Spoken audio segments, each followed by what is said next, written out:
নমস্কার। শুভ নববর্ষ।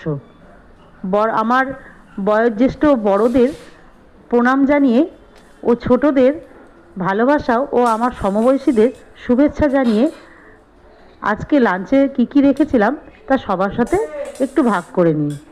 আজকে নববর্ষ।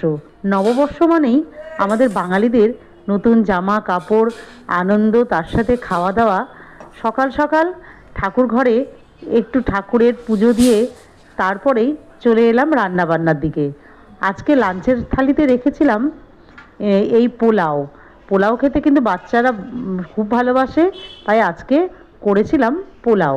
ও পোলাওয়ের সাথে খাসির মাংস ছিল আলু দিয়ে, আর তার সাথে স্যালাডে ছিল একটু লেবু ও একটু টমেটো রেখেছিলাম। আর যেহেতু মাংস আর পোলাও, তার সাথে একটু চাটনি না হলেই তো নয়, তাই চাটনি, আর শেষ পাতে মিষ্টি মুখ করার জন্য রেখেছিলাম টক দই ও একটি মিষ্টি। কেমন লাগলো বন্ধুরা আজকের এই লাঞ্চের এই ছোট্ট আয়োজনটি? নববর্ষের দিনে সবার জীবন আনন্দে ভরে উঠুক এবং সারা বছর সবাই সুস্থ থাকুক ও ভালোভাবে খুব আনন্দের সহিত সারা বছর কাটাক, এই কামনা করি। ধন্যবাদ সবাইকে।